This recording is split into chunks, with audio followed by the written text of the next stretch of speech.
Joining us right now to discuss this is Howie Carr, who's a columnist for the Boston Herald, also radio host, WRKO Radio in Boston. Howie, it's always great to talk to you, especially about this case when you have so much insight for us.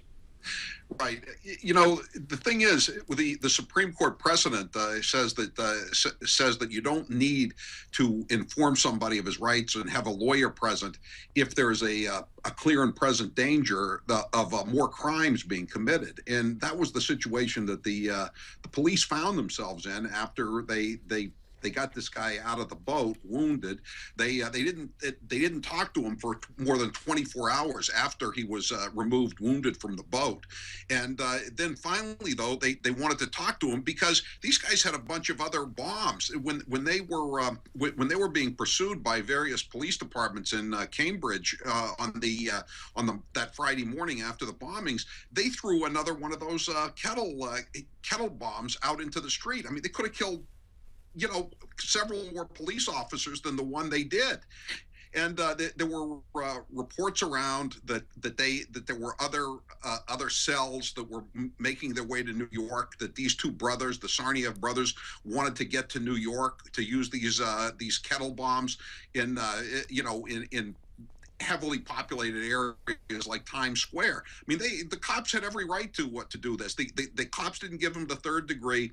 They said that in their statement of facts, the feds said that they even plumped up the pillow for this guy, Dzhokhar. I call him the Joker, and tried to make him feel well. They didn't tell him about his brother being dead because that might lead to quote unquote emotional turmoil. But you know, the thing that gets me the most about the whole thing is that as soon as he comes out of his Percocet haze, he asks for a human rights attorney. Yeah, and you say that's very Cambridge. A criminal defense attorney, a human rights attorney, and he made the request repeated times, according to the feds. So that might lead us to believe that he'd done his research about the outcome of what his rampage was going to be. But you write in your column that's very quote unquote Cambridge. For the folks who have not spent much time on the Harvard campus, so tell us what you mean by that. Well, it's just that here's this kid. He's not even a Harvard kid. He's just a sort of a townie kid. He went to the public high schools, Cambridge, Rindge, and Latin.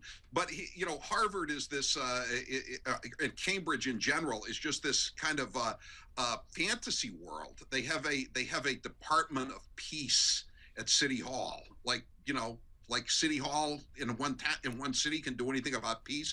They've declared Cambridge a nuclear-free zone. I guess that means, if there's a nuclear war, that nothing is allowed to drift over the Charles River from Boston into Cambridge.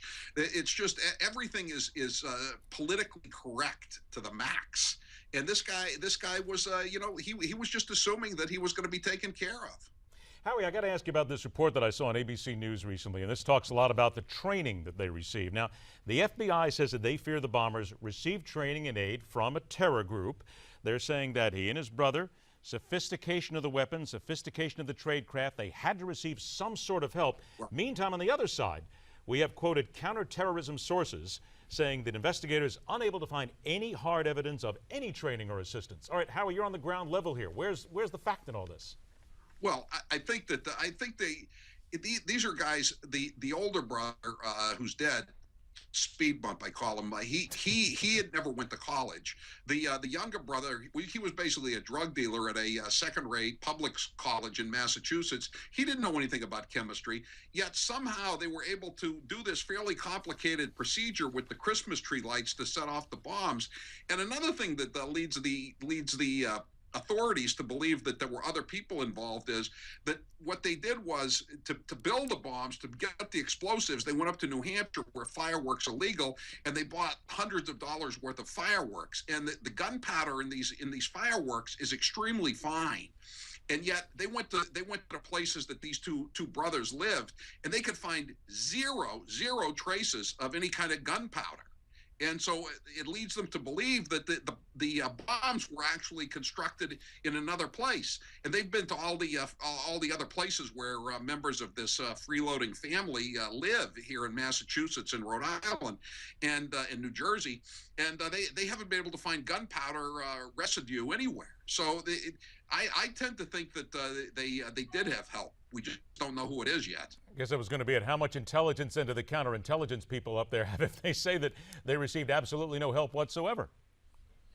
No, they didn't. Think about it. I mean, this whole thing is kind of a mess. You know, you've also got the co-conspirator, the guy down in Florida, in Orlando, who was killed by FBI agents and members of the Mass State Police after he confessed to another murder that the older brother, another triple homicide that the older brother was involved in.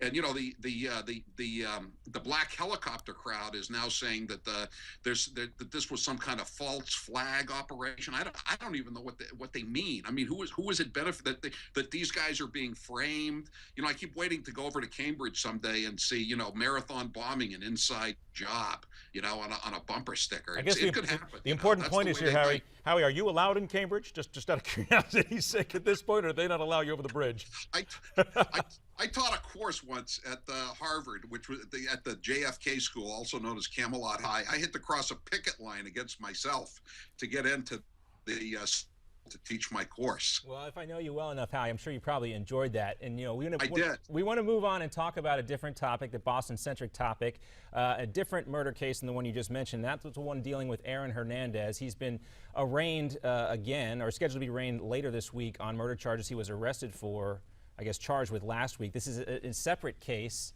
well, not totally, but different murders than what he was previously arrested for right. In this video right here. Is a Patriot organization trying to wash their hands completely of this? And what else are the folks in Boston saying about the sad story of Aaron Hernandez?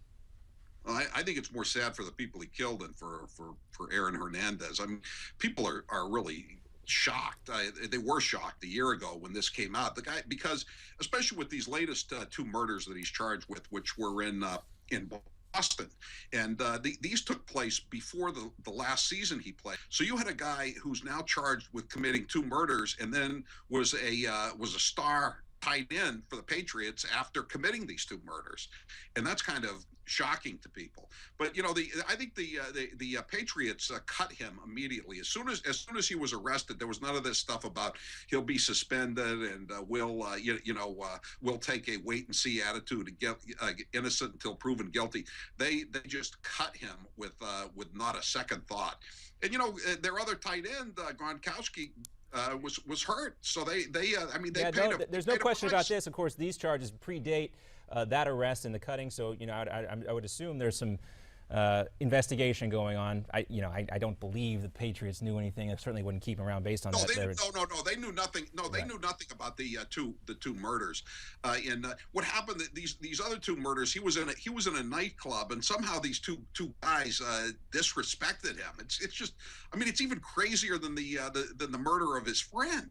It is. So they just waited outside until these two guys who had disrespected him left the club, and then they chased him down through the South End and just you know, killed them in their car as they were driving by. It was like a gangland hit. Yeah, and when I say sad, I want to clarify, I mean sad because of talent wasted and other lives wasted as well is what I meant by that. Don't feel any remorse for Aaron Hernandez. Of course, he will be innocent until convicted by a jury of his peers. Howie, you get to take a different stance on that, but we still have to hold on to that while we're here. Hey, Jared Remy pleaded guilty today too. He's the son of the former Red Sox player and the famous New England broadcaster Jerry Remy. Yep.